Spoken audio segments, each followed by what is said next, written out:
दो पराठे। दो पराठे एक विचारशील और मोटिवेशनल कहानी। अबू नस्र नाम का एक व्यक्ति अपनी पत्नी और एक बच्चे के साथ गरीबी का जीवन जी रहा था। एक दिन वह अपनी पत्नी और बच्चे को घर पर रोता हुआ छोड़कर स्वयं दुख से व्याकुल होकर कहीं जा रहा था। रास्ते में उनकी मुलाकात धर्म के विद्वान हजरत अहमद बिन मास्किन से हुई। उसे देखकर अबू नस्र ने कहा, हे शेख, मैं दुख का शिकार हूँ और पीड़ा से थक गया हूँ। शेख ने कहा, मेरे पीछे आओ, हम दोनों समुद्र पर चलते हैं। समुद्र के पास पहुंचकर उन्होंने मुझसे कहा कि 2 रकात नफिल पढ़ो और प्रार्थना करो। उसके बाद उसने मुझे एक जाल देते हुए कहा, बिस्मिल्लाह पढ़ो और इसे समुद्र में फेंक दो। पहली बार में ही कोई बड़ी मछली जाल में फंसी और बाहर आ गई। शेख साहब ने अबू नस्र से कहा कि जाओ और इस मछली को बेचो और जो पैसे मिले उससे अपने परिवार के लिए खाने पीने का सामान खरीदो। अबू नस्र शहर गया और मछली बेची। उन मिलने वाले पैसे से एक कीमा वाला और एक मीठा पराठा खरीदा और सीधे शेख अहमद बिन मास्किन के पास गए और उन्होंने कहा कि हजरत, आप भी इसमें से कुछ स्वीकार करें। शेख साहब ने कहा, यदि तुमने अपने भोजन के लिए जाल डाला होता तो इस जाल में कोई भी मछली न फंसी होती और मैंने तुम्हारे साथ भलाई के लिए गया था और हमने भलाई की, न कि किसी बदले के लिए किया। आप ये पराठा ले जाए और अपने परिवार को खिलाएं।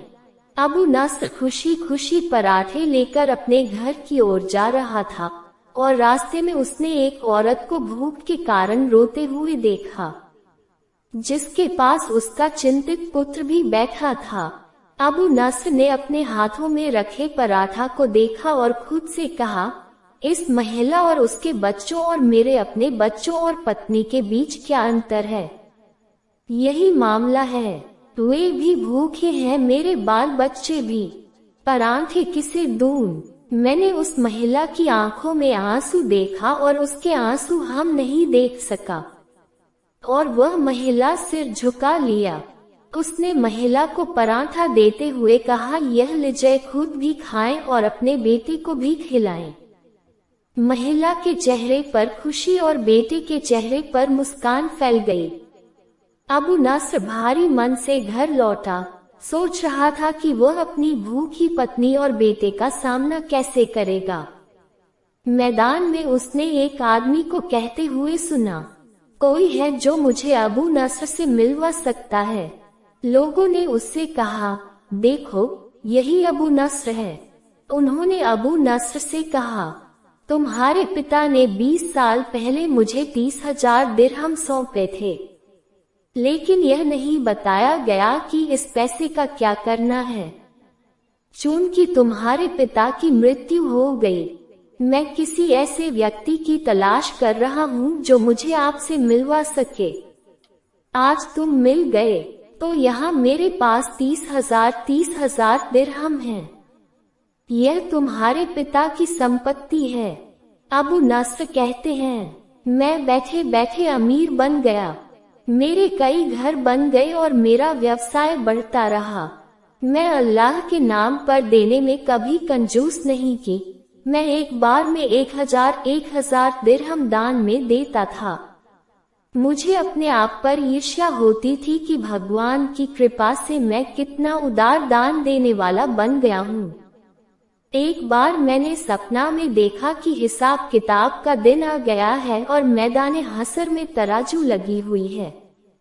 फरिश्तों ने अबू नस्र को बुलाया और उसके पाप और प्रतिफल का वजन किया। ऐसा कहते हैं, मेरे गुण एक तरफ और दूसरी ओर मेरे पाप। तो मैंने गुनाहों से परेशान होकर पूछा कि मेरा सदका जो मैं अल्लाह की राह में देता था वह कहाँ गया? मुझे तोलने वाले मेरे खैरात को नेकियों के तराजू में रख देते हैं। हर 1,000 दिरहम दान स्वयं की वासना, स्वयं की इच्छा और पाखंड का रंग लगा हुआ था।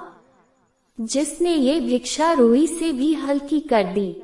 मेरे गुनाहों का बोझ अब भी भारी था।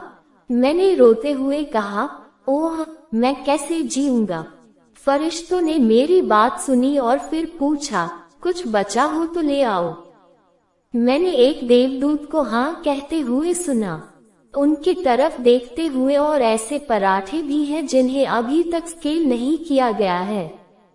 जब वे 2 पराठे तराजू पर रखे गए तो नेकियों का संतुलन तो बढ़ा, लेकिन न तो बराबर और न ही ज्यादा। फिर उद्घोषक ने पूछा, ऐसा करने के लिए कोई और रास्ता नहीं है? देवदूत ने उत्तर दिया, हाँ, अभी भी उसके लिए कुछ बाकी है। उद्घोषक ने पूछा कि वह क्या है? उस औरत के आंसू कहाँ हैं, जिसे उसने अपने 2 पराठे दिए थे? एक महिला के आंसुओं में बहा दिया, जिसके पहाड़ जैसे वजन ने अच्छे कर्मों के तराजू को पापों के तराजू के बराबर बना दिया। 2 पराठे। अबू नस्र ऐसा कहते हैं, मेरा मन प्रसन्न हुआ कि अब मुक्ति होगी। उद्घोषक ने पूछा कि क्या उसके लिए कोई और कार्रवाई है? देवदूत ने कहा, जी हाँ, पराठा खाते समय बच्चे के चेहरे पर जो मुस्कान आई वह अभी तक कम नहीं हुई है। मुस्कुराहट को तराजू में रखे अच्छे कर्मों का पलड़ा भारी से भारी होता गया। उद्घोषक ने कहा, अबू नस्र कहते हैं, यह आदमी बच गया है। मैं उठा और अपने आप से कहा, हे अबू नस्र, आपके बड़े दान ने आज आपको नहीं बचाया, बल्कि आपको 2 पराठे ने आपको आज बचा लिया।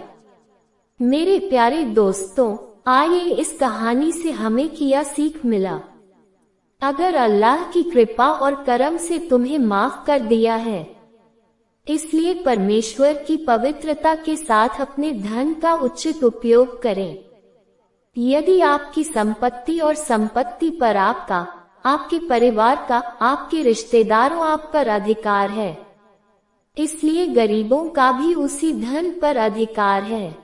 इसलिए बिना प्रसिद्धि और नाम और बिना दिखावा के योग्य को अधिकार दें, ताकि किसी के आत्मसम्मान को ठेस न पहुंचे और ये अच्छाई भगवान के सामने कबूल हो जाए। मेरे भाइयों और बहनों, यह परीक्षा की कठिन घड़ी है। गरीबी और गरीबों के धैर्य की परीक्षा है। अमीर की ईमानदारी और दोस्ती की परीक्षा है। अंत में एक छोटी सी अनुरोध है, इसे खुद पढ़ें और दूसरों तक पहुंचाएं ताकि कोई और इससे लाभान्वित हो सके। धन्यवाद।